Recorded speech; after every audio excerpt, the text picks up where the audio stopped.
નમસ્કાર દર્શક મિત્રો, ઇન્ડિયા 24 ન્યૂઝમાં આપ સર્વનું હાર્દિક સ્વાગત છે.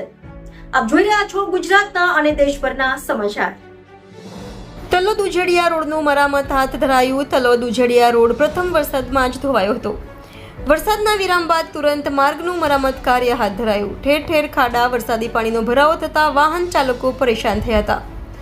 વરસાદના વિરામ બાદ 2 દિવસથી માર્ગનું મરામત કાર્ય હાથ ધરાયું. સ્ટેટ હાઈવે જોડતા માર્ગનું મરામત તંત્રએ હાથ ધર્યું. આગામી દિવસોમાં ખખડધજ માર્ગથી વાહન ચાલકોને છુટકારો મળશે. Reporter Jayantibhai Patel, India 24 news, Talod, Sabarkantha.